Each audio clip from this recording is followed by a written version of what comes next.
this whole time.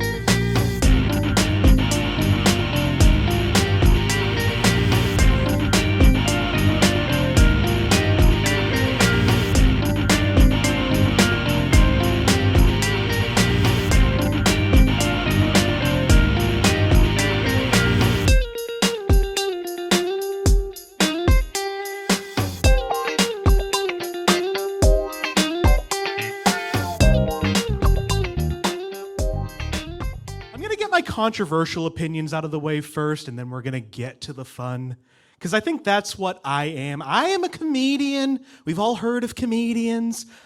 Jokes are sort of falling behind in favor of truth. We are truth tellers. We are modern-day philosophers. It is our job to sort of go against the grain, maybe make you a little uncomfortable, maybe figure out where the line is, kind of tiptoe over it, maybe jump over it. It's all in favor of finding universal truths, even if they make you uncomfortable, even if you think you're offended. What these are truths that bring us all together. So I need you to stick with me on this. All fruit is passion fruit if you really dig fruit. These are the jokes. I'm trying to ease us in with the jokes. Casper the Friendly Ghost, delightful, yes, timeless treasure, hilarious, really, I would say, the reason he's stuck around so long, one of my heroes. Casper the Dead Child, who's terrible at scaring people. Inspiration. That's the thing about Casper, that's what makes him notable as far as children ghosts go. Otherwise, we wouldn't tell a story about Casper. It'd just be Casper the Ghost, and we don't tell stories about dead kids for the most part. But we tell stories about Casper because he's a friend. I want to be your friend tonight. I want to share something about me. I don't like the board game Clue. I think Clue is an insult to me as a detective of the homicide variety. Because you see, the point in Clue, you're supposed to figure out three things by the end of the game. You're all joining each other in this big mansion, and a gentleman is dead, and one of you has done it, so you have to solve this murder, and we'll not bring cops into this because ACAB, Milton Bradley, knows. You have to figure out three things by the end of Clue. You have to figure out who murdered the victim. You have to figure out which room the murder was committed in, and you have to figure out the murder weapon. That's where I have trouble. You see, three of the murder weapons, it's fine. Lead pipe, wrench, candlestick. All blunt objects, all can be used to murder somebody if you try hard enough. The other three weapons in Clue are a revolver, a dagger, and a rope. And I feel like, even with my subpar skills as a homicide detective, I can usually figure out if somebody was killed with a dagger or a rope or a gun. I've been able to tell the difference between a gunshot and a hanging with like 80% accuracy. I like Disney movies. I think you can tell that about me. One of my favorite Disney movies is Beauty and the Beast. Because Beauty and the Beast begins with a song welcoming you to the story and to France. Our main character, Belle, goes around France and starts singing hello to everybody and complaining about the jobs they do. And they complain about her. They think she's weird. They think she's weird because she reads.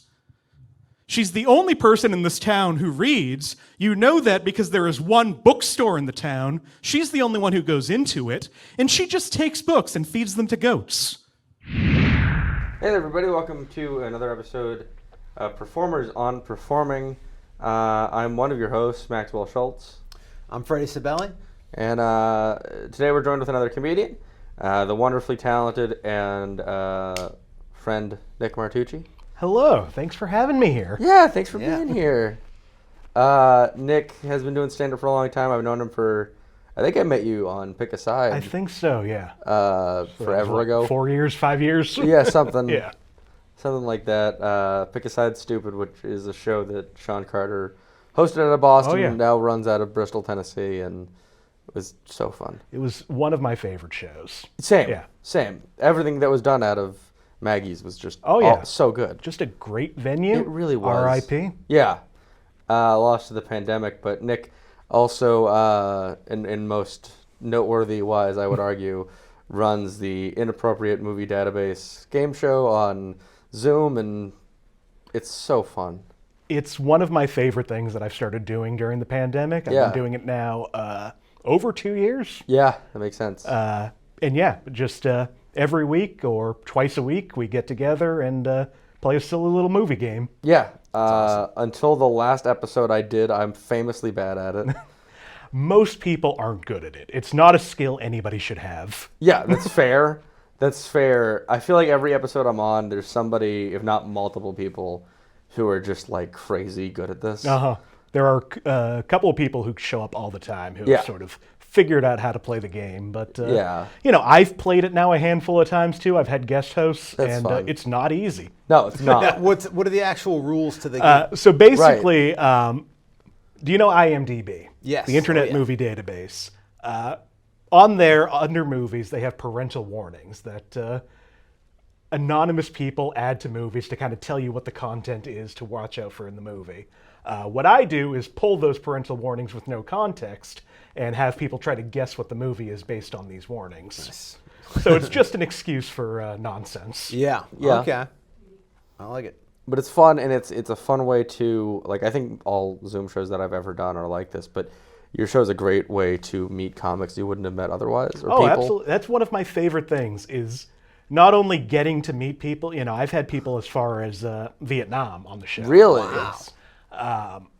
But getting to meet all these people I wouldn't normally have met, and then also getting to introduce my friends, my favorite Yeah. comedians, to this whole group of people. It's so cool. It's just been such a fun opportunity. Yeah, I mean that's one of the most rewarding things I've found in booking shows, like in-person shows, has been that exact thing, is getting comedians that I know from like these 3 or 4 different facets of my comedy life and putting them in a room together. Oh, totally. It's like I like performing a lot. Yeah. But sometimes more than that, I just like finding great people and just showing them off. Yes, I agree with that. Like, that's part of why I'm enjoying booking this show, is to have some people who I've really enjoyed working with, or depending on the art form, watching, be involved in this. Because like this show, like today, of course, we have you, a comedian and a game show host. But like we're gonna be doing musicians and authors and things like that, and just really fun being able to interview people. I love doing that. Like I enjoy in general, but can now other people can see them not on a stage necessarily, but conversationally, and it's fun. Yeah, definitely. It's a nice kind of break from the normal stand-up. Yeah, absolutely. And there's a clip of you doing stand-up in this show, but it's not you doing it and then sitting down. Exactly. It's already happened. And it's great. I have my personality on stage. You do. And sometimes it's kind of nice to break from that a little bit. Yeah. No. Yeah, I definitely hear that. Now, so you have 182 episodes of your show. Is that correct? Yeah, I think that's where we're at right now. 100. We're Now that coming up. that takes a lot of discipline. That is a lot of episodes. Yeah. Where does that come from? Well, one, that long period of not leaving the house, it was something to do. And now I've sort of set it up so that I have to do the least amount of work. If I had to put any more effort into it, it would have stopped 150 episodes ago. Yeah. But it's nice that I can I like gathering these clues. This whole game kind of came about because I loved reading these and just reading them out loud to my partner. Oh, okay. But this is a way for me to stop annoying her with them. Okay. So that's fun to do. The actual putting together the episode, it really is. I live stream from Zoom to YouTube. That's right. Yes. And once it's up there, I don't touch it. Yeah. Yeah. So I don't edit anything. I don't Right. put any Me real either. production. It's just me running this. If I had a producer, it would be, something different. Sure. But when it's just me, it's just what is the easiest way to get this out and to put out, Yeah. the content? And now every episode's at least an hour long. Most are closer to an hour and a half. I got one that's 2.5 hours long. Wow. And just thinking about the fact that, I've put out now days of content. You have. And we'll see if that comes back to bite me at some point. But Right. for now, it's been a good way to kind of keep those juices going without, I was a little hesitant to leave the house once things started getting lifted. And having that sort of opportunity to keep something in entertainment and something in getting together with comedians. Or, and it's not just comedians, too, like you. I've had musicians on, I've had writers on, sometimes just normal people. I've had my mother on a few times. Really? That's fun. And it's That's cool. just mixing that pot together. There's no way I could get my mom to figure out Zoom. That must have been how hard was that? Please tell us. Luckily, she was okay with it. I had her husband on at one point. Oh boy. And for that one, she needed to be just off camera, making sure that everything is going right. Otherwise, we could have never figured it out. Oh my Wow, goodness. you're a brave man. Yeah. No, luckily, she's pretty good with that kind of thing. Okay. That's good. Oh my gosh. That's good. Yeah, it's such a fun show, and I love, like, there have been several times I've been on your show, and it's just things I've never heard of. Uh-huh. Like there was, or like I insist a movie's real, but it's not. Like the one that my fiance and I joke about because she was watching when I did the show was that I insisted that The Rescuers had a third movie. They did not. Yeah, the but- Rescuers up over. Right. Yeah. The Rescuers up over. Yeah, I mean, like I grew up loving movies. That was probably my first love. Okay. So the other great thing about this is being able to have that opportunity to talk about movies with somebody else and introduce other people to movies I love, have people introduce new movies to me. Yeah. I'm starting a new thing actually, starting this Monday, where the winner of every episode, if they want, can assign a movie to me that I have to that's watch fun. within the week and then That's fun. talk about on the next show. And I'm hoping people don't just use that as a way to get back at me. Right. Right. I'm hoping I don't have to like veto anything. I'm hoping that right. nobody's like, all right, watch all 3 Human Centipede movies. Yeah. Yeah. In order, and I would like a 5-paragraph essay on each. So do you ever, because that's a lot of episodes, do you always use a new movie, or do you figure out questions for other movies? Because that's a lot. I have at this point a huge bank of movies. Yeah. I've got this master sheet of I think I'm over 1,500 movies. that Wow. I've, Nice. So sometimes there's reusing of movies Yeah. if I can't. Every episode's themed in some way. Okay. So trying to find movies for that theme, sometimes I have to go back. But the last few episodes, it's been all movies that haven't been used on the show. That's And fun. I really thought I was going to run out of movies when I hit like 250, 300. Yeah. But especially now that I sort of trust that the contestants know some of the weirder movies, Yeah. especially with the context of the topics in it. Sure. Yeah. I can kind of go, when I started, it was like, I want to do movies that I think 99% of people know. Yeah. Yeah. Throw out the Star Wars movies, throw out, Casablanca. Yeah. And now I can kind of go more in depth of, hey, do you know the third sequel to Psycho? Yeah. Yeah. It's like, oh. Yeah.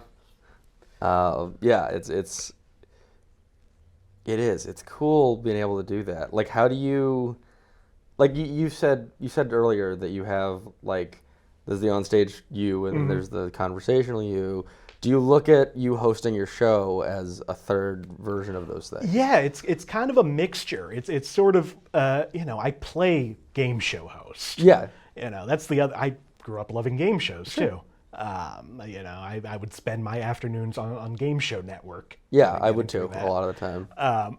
So absolutely, and I've had people tell me, "Oh, you're doing your game show voice now."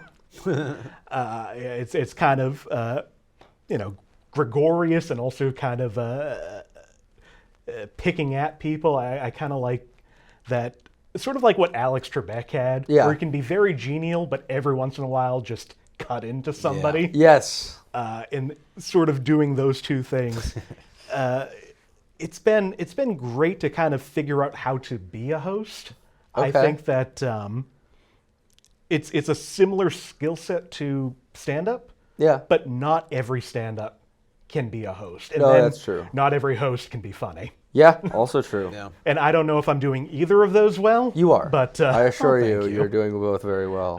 But absolutely, it's another set of skills. Yeah. It's trying to, it took me a while to even figure out how do I keep the show moving. Yeah. It's a bunch of comics just goofing around. It is. And you really want to let the bits go, but you sort of have to steer it back on track sometimes. Yeah. Otherwise, it just it goes. The 2.5 hour episode I have, that was a guest host. Oh. That I kind of wanted them to just be like, all right, you take reins of the show, and we're going to go in any direction you want to go, and I'm going to sit back and just be the contestant. Yeah, I'll be here, but And it turns out if you let somebody do that, you go on for 2.5 hours. Yeah. yeah. Well, like I was saying to a few people before we launched the show we're doing right now, Uh-huh. because I've done several shows where I've hosted and been like an interviewer, and like I was on radio for 10 years, and I had a podcast for 4 and stuff like that. And with this, I wanted very strongly to make it like a time frame that was very like a hard out, I guess, at the end of the show, where when I had my podcast, we didn't do that. Like in the name of our show, it was supposed to be a 1 hour program, and we had episodes that were over 4, and like and it's with editing, like it's just remained that long, and it's like nobody wants to spend a week and a half listening to 3 guys talk about whatever and chain smoke cigarettes, and that's the whole episode. Nobody wants Yeah, that. you got to be real interesting. Yeah, and like it was interesting, but it wasn't that interesting. No, I have that fear sometimes at the beginning of every episode. Oh, Because I always interview who's ever on the show. Yeah. I try to get recommendations based on the topic. Sometimes now we're playing little mini games up front. Mm-hmm. And it's kind of being like, well, how do I introduce my guests and let them kind of shine, while also being worried about the viewer? How long are they going to watch before they turn it off if the game's not happening? yes. Yeah. Did the contestants know the category ahead of time? They do. What I end up doing is I put out a list of dates and topics at the beginning of every month, and I post that to Facebook and Twitter and Instagram, and I just say, hey, if you want to be on any of these shows, just claim your spot. DM me, leave a comment. That way I can get people who aren't just comics, and I don't have Yeah. to just book Yeah. people, which is real convenient. Because cool. I know people want to do stuff, but I'm sure you get this too, of not wanting to ask the same people over and over Yes. again, not wanting to kind of feel like you're taking advantage of somebody's time. Yes, that, and also the I don't really have this, but I know a lot of bookers have this like fear of like, I don't want to book the same 20 people that everybody else books. It's like, well, then don't like book, like I was just, I mean you're on one of them, but like I was putting out, I was booking shows through the next few months recently, and I had 44 people send me videos. That's a lot of people. Yeah. And I only knew like 6 of them. Personally. Like I only personally knew like 6 to 8 of these people. So it's rewarding to have that be like the return, but also very infuriating to have to say no to so many people. Oh, absolutely. Luckily, I've only had to tell a couple of people, hey, I don't know if I can have you back on the show. Oh, okay. Most of the people that sort of fall into that category also don't ask to come back. Got it. So that ends up being pretty lucky. Yeah. Because I hate that kind of thing. Oh, it's Yeah. brutal. The whole thing, this kind of goes back to where we met and Pick a Side, Yeah. Stupid. Sean Carter was great about creating this supportive, friendly atmosphere. He really was. Where you feel welcome and you feel safe and you feel like you can perform with other people who want you to succeed. Yes. And that is what I try to bring, not just to my game show, but any show that I'm sort of in control of. Yes, so do I. I want people to feel like, oh, I can have fun here and not have to worry too much about, Yes. negativity or judgment. Yeah. And really just trying to get that diversity in. Yeah, absolutely. It's one of the problems with not outright booking the show is sometimes if I get the people who sign up. yeah. So sometimes, like, if my show is just me and 4 white guys playing, I feel like I'm not doing my job right. I hear that. But at the same time, those are the people on, and I do enough of these shows now that I can kind of feel okay with that. Same. But it really, you do a lot of stand-up shows, and you kind of get the sense of some of the people there, and it's like, well, do I really want to be in a room with this person for an hour, 2 hours? And I want to make sure that people don't feel that in what I'm doing. Yeah, I get that. I didn't realize really till you just said it, but I guess like Pick a Side was a bigger influence on me than I realized it was. But I mean, I've been running an open mic in the other room for a little over a year and a half, and it's a feedback mic, which we don't really have many of here, if any, that I know of really. But it's set up in a way that Freddie can, I assume, attest to this, that like it's a very welcoming community, and it's a lot of people have grown from this, and I love that every Monday I show up and it's, no matter who's here, we're all just, even if it's somebody that's never been before, we all just hang out and get along and watch each other do our set, and it's not Bob and Mary and Bill and Sue and Jim, and we don't remember the first person's name I said because I already forgot it. You sort of tune out after a while if it's the same kind of monotony, if it's just going through the motions and going through the same people. And when I was in a position to start my own mic, I didn't want it to be that. I so badly didn't want it to be the same thing. I mean, that's it's probably my least favorite part of doing stand-up. I hear that. Open mics is trying to just commit to, well, I'm in this room for 4 hours. I will do my 4 minutes eventually. Yeah. I will listen to some of the greatest comics that I've seen. Yes. And force them to listen to me. Yeah.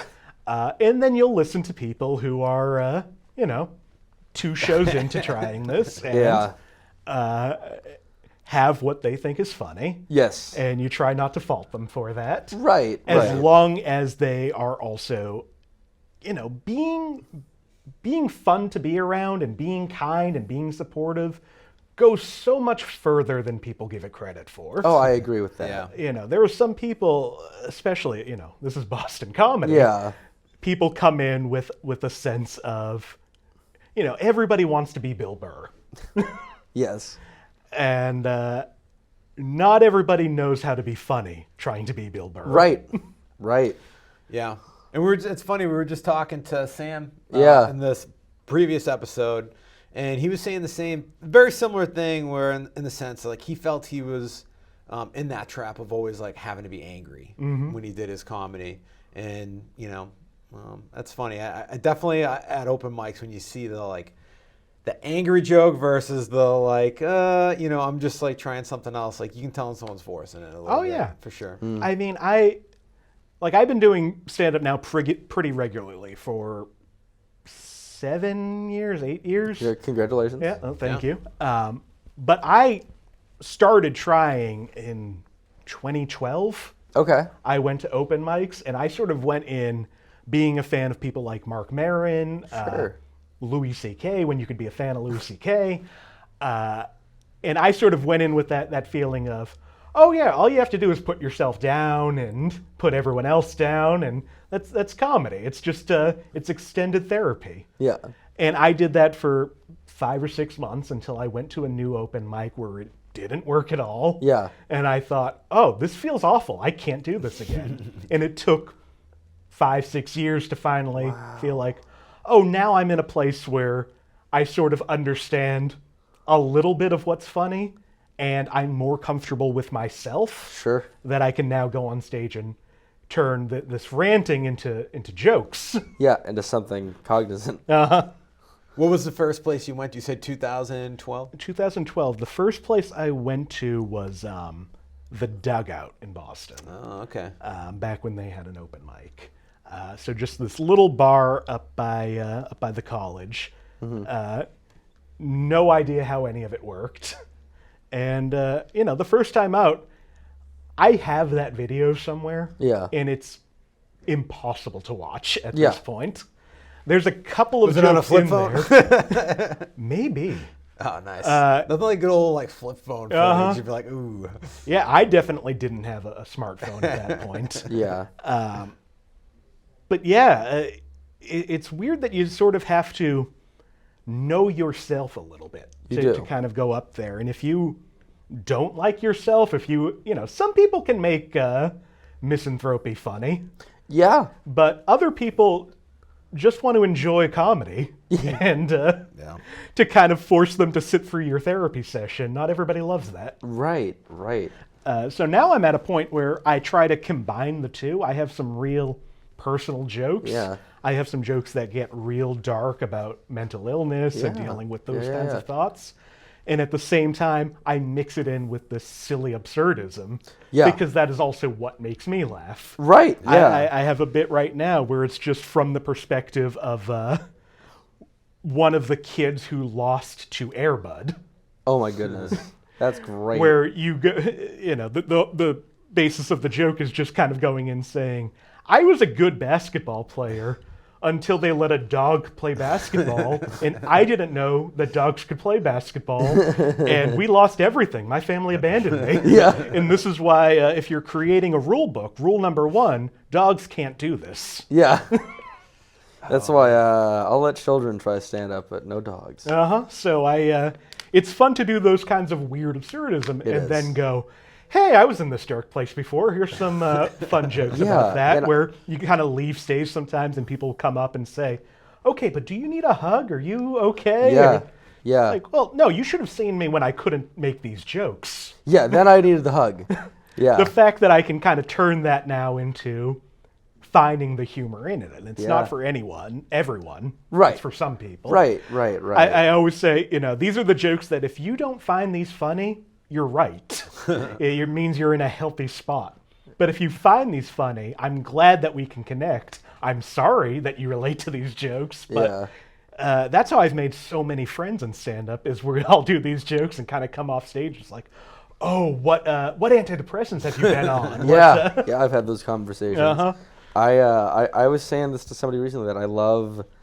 There's two things actually, but I love being able to do stand-up, like you're saying, and talk about very heavy things and make them funny and relatable, and it makes X, Y, or Z person in the audience feel more comfortable in their own skin a little bit. Exactly. And I find that so rewarding. Every once in a while I have people come up because also, I'm queer in a general sense. I barely know what that means. I use that in terms of, well, whatever the standards are, whatever the terms are, I'm not that. I'm something else. Yeah. So I talk about that a lot on stage, and I have people come up to me after the show saying, well, what does that really mean? What does it mean to be queer? Am I queer? Maybe. And to kind of explain that to people and kind of make people think about themselves in a way that maybe they didn't think about. Super cool to be able to do that.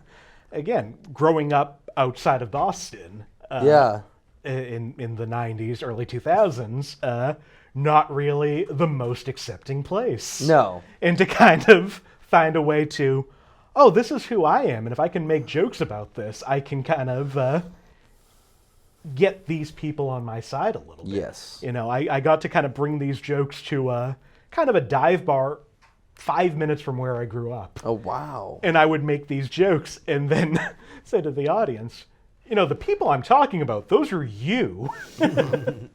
But maybe if you're looking at me be funny with it, you'll kind of realize, oh, this isn't really something to make fun of or something that's bad morally in any way. Yes. That's just another way to kind of... And then there's also the people that might feel a little unwelcome at some shows. Sure. And to kind of unapologetically go up and say, hey, this is me. This is who I am. And you're either going to laugh or you're not going to laugh, but I'm not going to come in and make anybody feel less than based on that kind of thing. Yes, absolutely. Absolutely.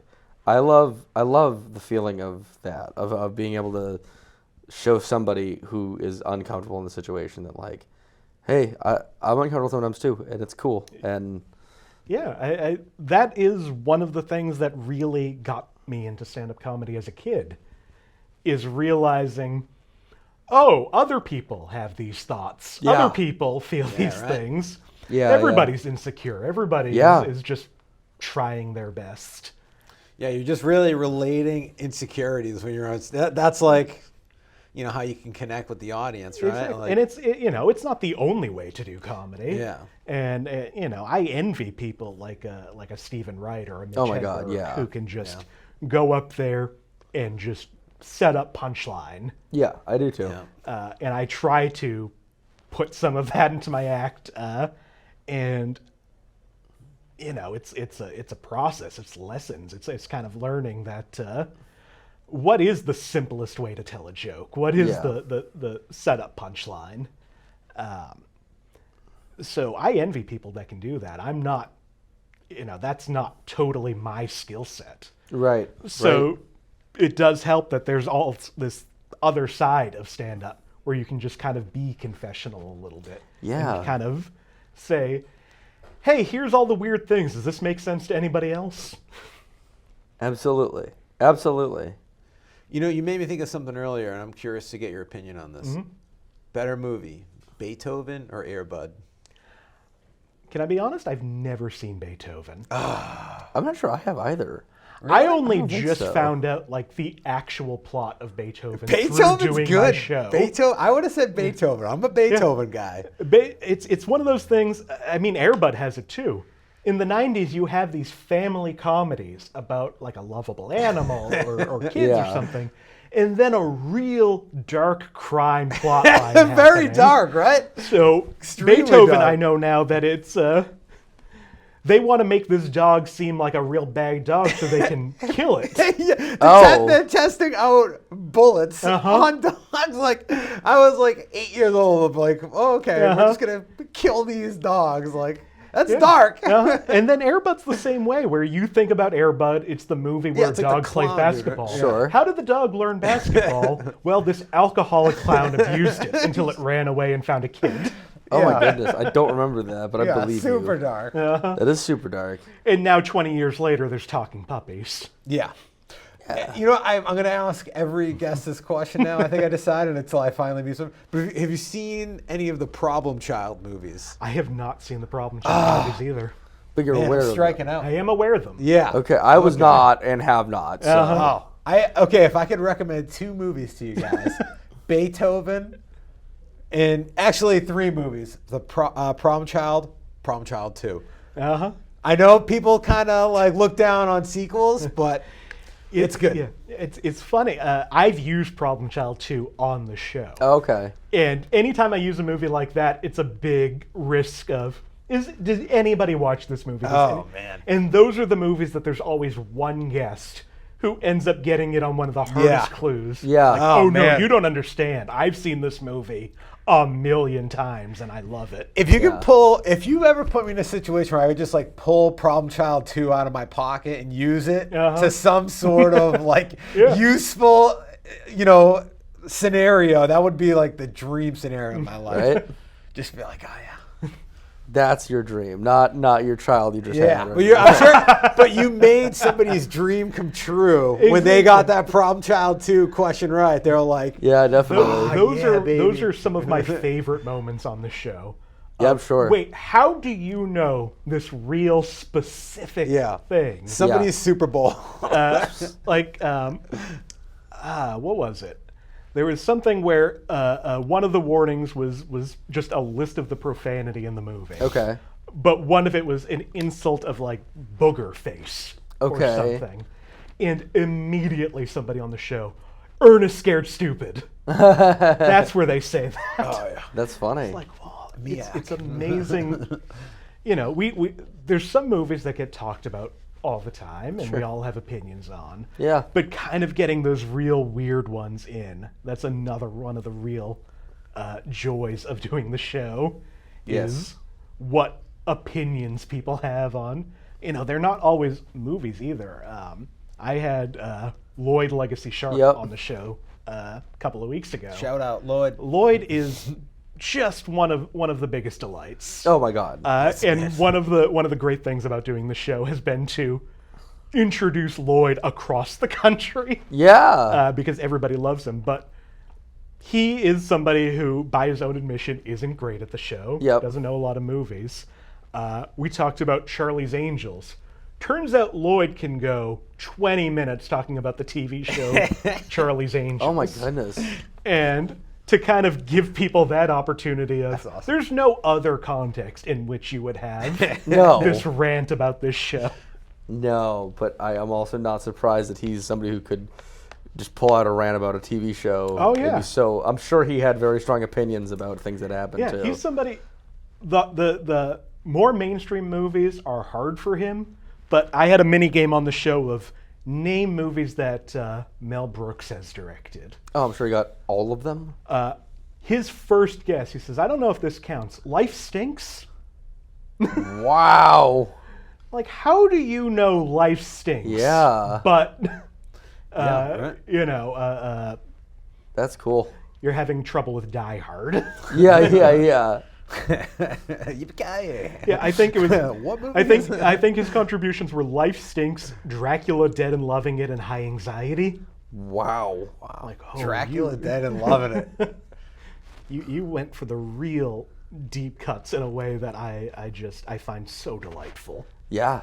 Wait, was Dracula Dead and Loving? That's what Leslie Nielsen. Oh, yeah. starred, right? Yeah. Okay. Yeah. Yeah. That movie. I'm so glad you just put that movie in my brain because I haven't watched that in forever. I'm going to watch that. I haven't watched it since I was a kid, but Yeah, at the probably time, same. like I I loved loved Airplane, I loved Yeah. Naked Gun, I loved like Spaceballs, and that was sort of my Mel Brooks. So I learned, Love oh, Spaceballs. Mel Brooks and Leslie Nielsen did Yeah. a movie together, and if you go in with that mindset, it is one of the most disappointing movies you'll ever see. Oh no, is it? But I don't remember. I saw it in the I movie haven't seen it theaters. since I was a kid, so I do want to go back and Yeah, say, I'm the does sa- is this anything? Is there, Yeah.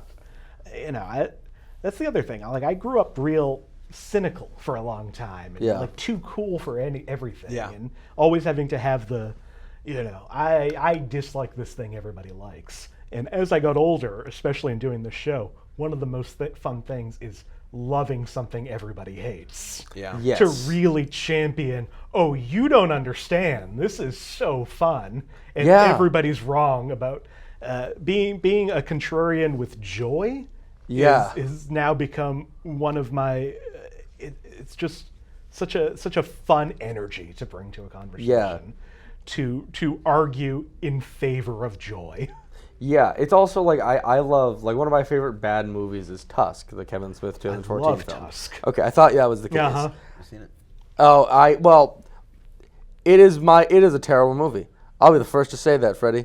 It's a bad film, but I love it, and I've seen it 36 times, and I love every moment. But it is textbook bad movie. Yeah. I disagree with that aspect. Okay. I think that is exactly the movie that it should have been. Okay. I think Kevin Smith went into that movie taking inspiration from real low-budget, weird, like monster horror movies from Yes. the 80s. Okay. And what he created was something that absolutely could have fit Yeah, in you're that right. canon. You're absolutely right. I think it might not, I understand a lot of people dislike that movie and Oh, yeah. kind of see it as sort of the end of the era of Kevin Smith that people fell in love Yeah. with.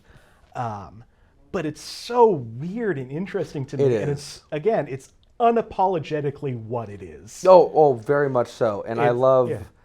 Yeah. We want to make a movie about a guy who gets sewn into a walrus suit. Well, that is the movie we That made. is that is the movie that they made. Hence the Tusk, I guess. Yes. Okay. And it's such a fun cast too. Justin Long is one of my favorite actors. Oh, wow. Justin Long. Especially in horror movies. He's so good in horror. he's wonderful in that. He's wonderful in Drag Me to Hell. Yeah. Is it Jeepers Creepers? Jeepers Creepers I haven't seen. I think he's in that. Is he in that one? I'm not sure. And then the recent one, Barbarian. I don't know he that has either. I've some seen of Barbarian. the funniest scenes in this horror movie. Really? Absolutely. I can't talk about Barbarian at all. It's one of those movies that if you know nothing about it, go in for the ride. Okay. Because you have no idea where this movie's going. I've seen it popping up on my TV and like my guide or whatever, and I keep wanting to watch it and just haven't found the time. But I'm gonna check it out. It's another in the line lately of horror movies made by comedy guys. Okay. So it was written and directed by Zach Krager, who Oh, okay. started in Whitest Kids You Know. Yeah. And the fun thing, I really started getting into the horror in the last 10, 15 years. Okay. Growing up, I didn't watch any of it. But horror is all of the same beats as comedy. Okay. And I think that's why comedians are so good at that. It's the same horror comedy. I throw magic in there too. Okay. It's the same thing of here is the expectation. How do I twist the expectation? Yeah. And it's why I love all of it, because it's just how do I twist that? With horror, the punchline is the scare. With magic, the punchline is the trick. It's the reveal. And if you sort of like the process, like I love just the science of jokes, of figuring out exactly how to make something funny. And horror is so good for that. And I think that's why Barbarian is such a great movie and why like Jordan Peele is making these really great movies. Yeah. If you have that storytelling mindset of I know how to make an audience think I'm going in one direction and then zag. Yeah. And he's so I good think at it. that's, Oh my goodness. That's all that's to say, watch Barbarian. Right. On a much sillier note, but something that we haven't really addressed, every episode we have a prop in the middle of the table, and today it is the Roadrunner from the more recent version of Space Jam. Oh, is that what it is? I was wondering if this was like a retro McDonald's toy or something. It is a McDonald's toy, but I'm pretty sure it's from, 2020. If he moves, he dribbles. And the reason I have him, and I think I have like two more of him, so I think you may remember this, I'm not sure.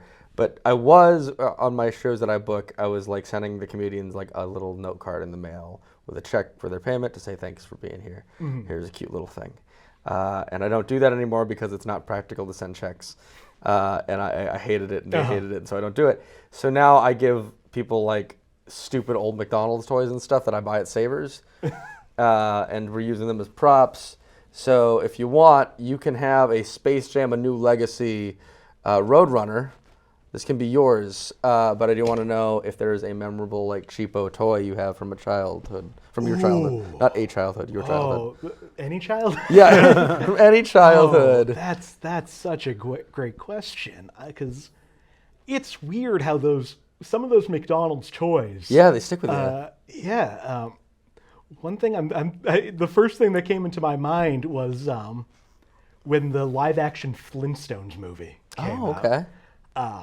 They had these little like racers, these little cars with the character inside, that then looks like the actor and not the cartoon character. Oh, weird. So there's a little McDonald's toy of the John Goodman Fred Flintstone. Nice. That I loved. Yeah. Like I was a kid, I loved John Goodman. That's so weird. That's such a fun sentence. Such a great movie too. You know, I loved Roseanne, and Flintstones, I think, is the first movie I can remember seeing in a movie theater. Oh, wow. So it still has this weird spot in my heart of I'll defend that movie to the end. Yeah. But yeah, that's the first one that came to mind. That's as awesome. Far as, That's a great answer. Real cheap. The other thing that just came up is looking at that. There was a line of just Space Jam, like plush figures that I had. Okay. And I think of a Bugs Bunny one that has the Toon Squad outfit on it. That's cool. And for some reason, I I can feel it in my memory. Yeah. Oh wow! Oh, that's precious. I love that. Cool. Yeah, that was a great movie too. Space Jam. I have seen Space Jam. It's a baffling movie. It is. One thing I love in the original Space Jam is there is a Pulp Fiction parody in it. I don't remember that. There's a point where it's Elmer Fudd and I want to say Yosemite Sam in black suits holding guns up, and Oh you my have like goodness. the Miserlou guitar Yeah. sting in it. Yeah. Which shouldn't be in a kid's movie. No. But what got me as an adult realizing it is this movie came out 2 years after Pulp Fiction. Oh, that's It fun. wasn't just like this pop culture thing that everybody knows. This is just Yeah. a new Quentin Tarantino movie that now the kids Yeah. movie is referencing. That's fun. Which fascinates me about this new one. I haven't seen it. I haven't either. No way it's this good. I can't imagine. No, it is just every Warner Brothers thing that they own is in that movie. Right. You see the characters from A Clockwork Orange pop up in the new Space Jam. Oh wow. You see characters from this movie, The Devils, which is an X-rated movie from the 70s about nuns. They pop up in this new Oh my Space goodness. Jam movie. You know what isn't in the new Space Jam movie? The song Space Jam. Yeah. They probably had to cut that. Did R. Kelly sing that one? No, that was I Believe I Can Fly, which is also, I okay. loved that soundtrack. That Yeah. soundtrack. That makes me think of. I was in middle school, I think, when that came out. For some reason, it makes me think of summer too. I think that came out in the summer. That would make sense. Yeah. That and Summer movie. the other movie that makes you think of summer, where I can feel it, is Jumanji. Oh yeah. Oh yeah. Jumanji, like that was that Independence Day, obviously. Yeah, yeah. too. Oh, yeah. Yep. Some movies they just do that to you, right? Like, Oh, yeah, they take you especially- back in a way that other things can't. Especially the movies that you saw at that time. Yeah. Yeah. When, I don't think I realized that movies could be bad until I was like 12 or 13 years Oh old. well, yeah, probably. same. Yeah, right. And before that, it was just, it's a movie. It's fun. Yeah. And there's movies that it's like, I stopped watching it, but it's fun. Yeah. And Yeah. then you Yeah. realize, no, it's a bad movie. Right. But the ones that stick out, the ones that you rewatched a lot as a kid, that's sort of the basis of most of media now, is just Yeah. that chasing of the nostalgia feeling that you felt as a kid. Yeah, when that you saw it felt. for the What was your movie 1998. as a kid that you Uh-huh. wore the VHS tape out on? Aladdin and Land Before Time. Yeah. Okay, those are two big ones for me. Those were two real big ones. I had the Burger King for the longest time. I don't know what happened to it, but the Burger King Aladdin cup that would change Oh, wow. colors Oh, when you yeah. put. Yep, and he yep, was yep. like on the magic carpet ride, and like you put the soda in, and it like changed colors. That's cool. I was sick. I was like, I probably faking sick, so I stayed home. My mom got me Burger King. I miss when fast food places sold like glasses. Yes. I went on eBay recently trying to find the Disney tumblers that McDonald's Oh, yeah. sold in the 90s. Because that's another thing that it's like, in my mind, I can feel how the glass feels on my Me too. lips. Yeah. And Yes. I want that again. Yes, I'm with you. I recently, I don't know where I was. Somewhere I found one of the, and I'm either going to say this and you're both going to know what I'm talking about or not, but the McDonald's VHS tapes of like them as cartoon characters. Yep. Okay. Yep. I found a couple of those recently, and I have not watched them, but those were so important to me as a kid. The McDonald Adventures or whatever it was called. Oh my God, were those important to me? Who's the character? What's the character that you Oh, my McDonald's character? Oh, it's Grimace. It's Grimace? Grimace is mine. Then this must have been a great month for you. It really, I mean, yeah, this was a great month. I love Grimace. And part of the reason I love Grimace so much is, if you guys don't know it, there's a Hampton Yount bit about Grimace and how, like, trying to pitch Grimace in, like, a conference room. Uh-huh. And it's just like, he is the destroyer of worlds. He is the embodiment of sadness. The Grimace. It's just, I don't know, I've always loved Grimace, and the older I get, the more I'm like, he is just like the most absurd thing for a fast food mascot. Yeah. But I love the Hamburglar a lot. Oh too. yeah, Hamburger's great. Grimace, I love the fact that he just like McDonald's all of a sudden decided, oh, we're going all in on Grimace. Yeah, all of a sudden. There was a point where I was trying to figure out what happened because they kind of put faded all of away, the characters yeah. away.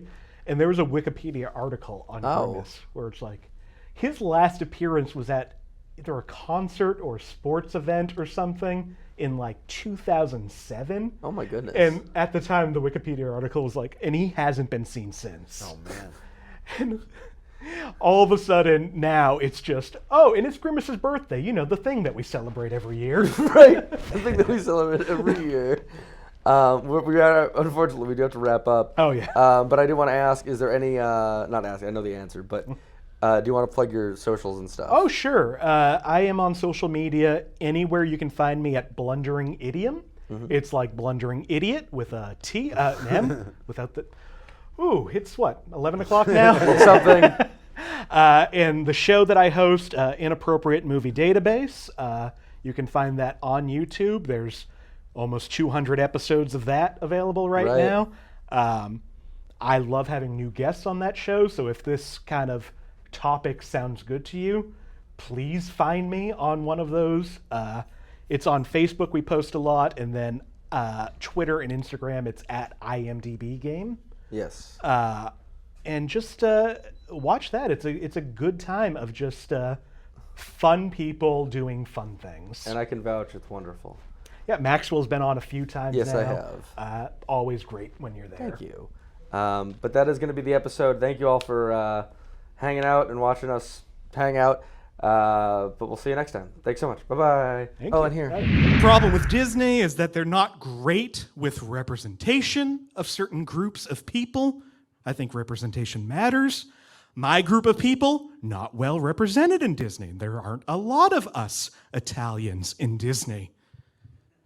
There's like one big Italian character in Disney. He's a business owner. He's named Luigi, I think. If it's not, it is. He owns a restaurant in the movie Lady and the Tramp. And on his nights at this restaurant, running what I assume to be a pretty successful business, he's out in the back alley, by the dumpster, feeding spaghetti to dogs in the hopes that they'll...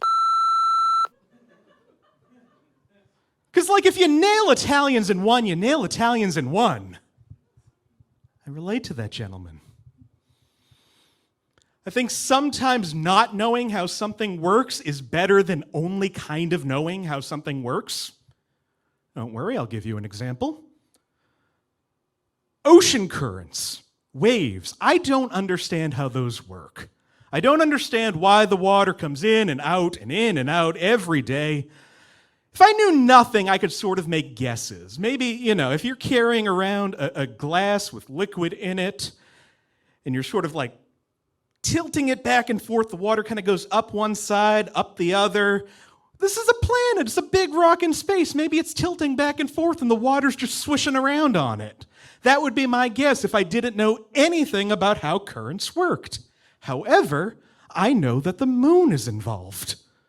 And that me off. I feel like we shouldn't, we don't need to know everything, I think. I think some things should just be magic. Not everything. I believe science for the most part. I just am unbothered in my everyday if I don't know how something works. And I am just going to admit to myself that it's more comforting if it's magic. Ocean currents, they are magic. I don't know how a seedless watermelon works. That is magic. I've listened to the song Under Pressure by Queen featuring David Bowie so many times over the course of my life. I don't know all the lyrics to that song. Every lyric I don't know, that's magic. I'm so happy that you all decided to come out tonight. This is so cool. It's a Sunday night. We should be home. We should be sleeping. And it's Father's Day. It's a holiday. I assume most of us don't have great relationships with their dads, and that's why we're at a comedy show on Father's Day in Lawrence. There's only one person in this room I think might have a good relationship with their father, but their father's a comic, so that's not going to last. The other day I was looking down at my little one. so pure, just new to the world, everything's amazing. And I'm looking down and thinking, it can't get better than this. But one day it will get worse. One day he will look up at me and say with hatred in his eyes, I never asked to be born. And that's going to hurt me. I don't know how to prevent it. I've only figured out one way that I might be able to prevent it, and that's until my child explicitly asks to be born, I will not have him. That's called being a good dad. He will thank me one day. I don't have kids, if that's not obvious. I take after my dad. Neither of us really want them. I'd like to talk to you for a moment about giraffes. When giraffes are born, a giraffe gives birth standing up. So 6 feet in the air, a giraffe gives birth. The baby giraffe falls 6 feet to the ground. The force of the fall breaks the umbilical cord. The little one falls to the ground, crashes, stands up, just starts walking around. I'm like 5'5", 6 feet. If I hold a baby even like this level and I drop that baby, people get sad. Not the least of which the baby. However, adult giraffes, if they fall, they can just snap their neck and die. One trip and it's all over. In fairness, that also happens to human adults. So that one's a wash. You know who's terrible with necks are human babies. What kind of idiot can't support their head without dying? You know how easy it is to keep your head upright? I've been doing it this whole time. While telling subpar comedy jokes. That's why I don't respect babies. They need to earn it from me. And first is holding your head high. That brings me to what I really want to talk about tonight. That's gender reveal parties. I am for them. I think we're all familiar with the concept of a gender reveal party. They started off kind of nice, I think. A pregnant couple would invite friends and family over. They'd have a big cake. Halfway through the party, you cut open the cake. If the inside of the cake is blue, your fetus has a penis. If the inside of the cake is pink, your fetus has a vagina. If it's yellow, of course, let it mellow. If it's red, things aren't looking good. But at least you have a delicious red velvet cake to sort of ease that pain of what you've just learned. Every cloud has a cream cheese frosting, or wherever that saying goes. The problem is they got way more intricate, these gender reveal parties, and people started dying at gender reveal parties because somebody set off a gender reveal pipe bomb and all of a sudden Aunt Lauren is dead. I've read so many of these stories, these casualties at gender reveal parties. And no matter how many stories I read, they all omit the most important aspect to all of these stories. And that, what was the gender of the baby? That's the most important part. Otherwise, Aunt Lauren wouldn't have died. It's what she would have wanted. It's convenient that what dead people would have wanted is always what we want. We don't know how to talk about death. It's coming for all of us. We don't know how to talk about it. We try to comfort ourselves. We try to say, I think when I die, I want to die in bed, surrounded by friends and family.